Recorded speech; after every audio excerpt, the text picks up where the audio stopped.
Hey, good morning, everybody. Today's topic for discussion is Education in Southeast Asia Analysis to Reverse the Disruption. The education system is the backbone of the economy, which many of us are unaware of. The future of many developing countries lies in the hands of their education system, which is also how we predict the future of a country's economy. Southeast Asia's education system is criticized for lack of facilities and faculties. It is also criticized for providing placement units and preparing students to face the world with the practical knowledge of how things work. So, this debate will give you some facts, arguments, and possible topics to deal with the education system in Southeast Asia. Myself, Kumar Subramanian, an MBA student in International Business Program, and I will be acting as a moderator for this debate. And I'm very glad to introduce our speakers who represent good and bad leaders in this topic. Sadhu, the stage is yours. Thank you, Kumar. Myself, Fatima Islam Shetty, and a student in Business Administration in International Business. Currently, I'm living in Bangladesh. I will be acting as the good leader for this debate. That's all about me. Thank you, Shetu. And I'm glad to introduce our next speaker who is representing as a bad leader in this topic. Riton, the stage is yours. Hello everyone, myself Riton Shafiq, a student of MBA in International Business Program. I'm from Dhaka, Bangladesh. I will be acting as the bad leader for this debate. Thank you, Riton. And the last but not the least speaker, who is Prakash, who is also representing as a bad leader. Prakash, the stage is yours. Thank you, Kumar. Hello, I am Prakash Monikar from Nepal. I am a student of MBA degree in JAMK University of Applied Sciences. Today in this discussion, I will be acting as a bad leader with an ineffective approach. Thank you, everyone. Welcome to the debate. Hey, thanks for your introduction. Now let's start with our first topic, which is free education. I will represent from a good leader, effective perspective. As everyone knows, free education will increase the literacy level among the younger generations in our society. Therefore, more students will get opportunity to be educated, economically stable, and creative. As a result, a nation will be more productive at the economical level. And I'm talking about good leader in effectiveness. However, the free services will result in a decline in education quality. In class, students will only pay a little attention, therefore, low educational value is expected. All right, thank you very much. And now we will approach this from a bad leader perspective. How about everyone pays for education? From a bad leader perspective, effectiveness, providing education with payment will benefit the investors with high returns. This is an effective part of a bad leader. From the bad leader ineffectiveness perspective, the payment system of education will not benefit unprivileged people who will not get an opportunity to be educated. There should be free education for all. Education should not be marketed as business. Thank you, participants. And now let's go to the next topic, which is free food.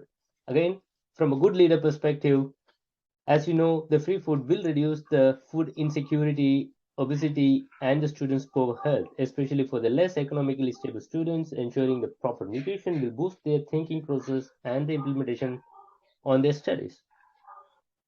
Okay, in terms of good leader ineffectiveness, free food will cause an increased amount of food wastage, and the quality of food will also not be up to the mark.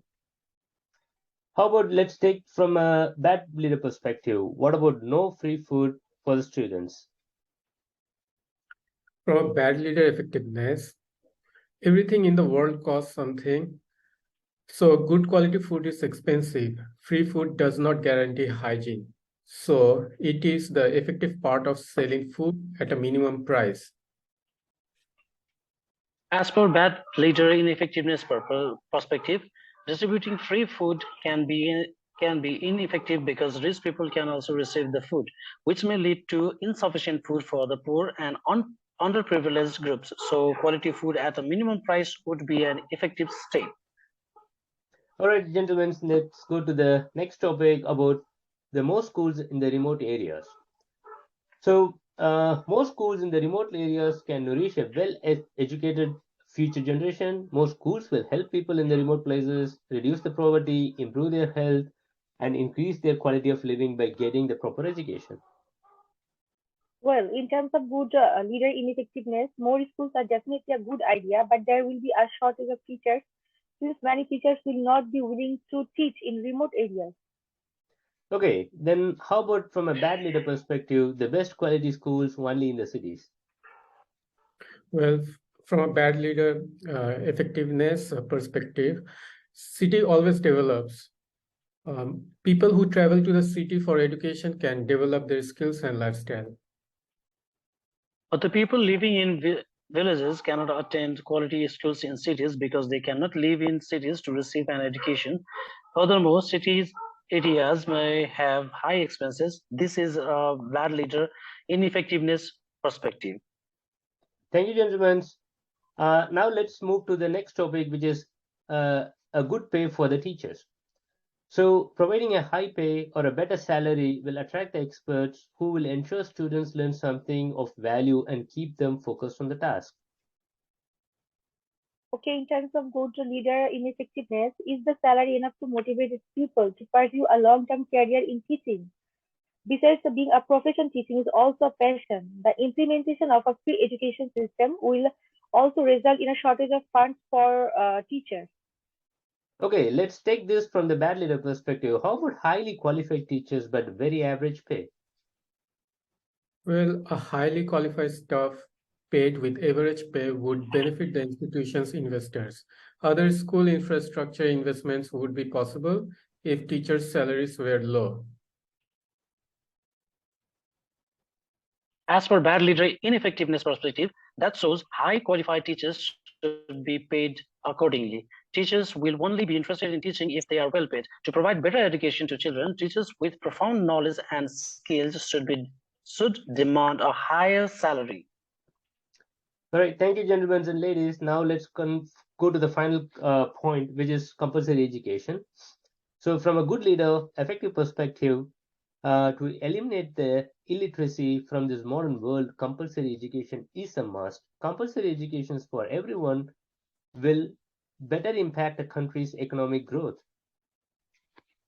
Okay, and good leader ineffectiveness, it is also expensive to hire permanent teachers. Overcrowded classrooms will also result from compulsory and free education. Okay, let's take this from the bad leader perspective. How about not making the education as compulsory? Well, from a bad leader approach, there is no doubt that compulsory schooling restricts our freedom. Therefore, kids will not be locked in prison-like environments throughout the school day. The kids will spend more time playing than sitting inside the school.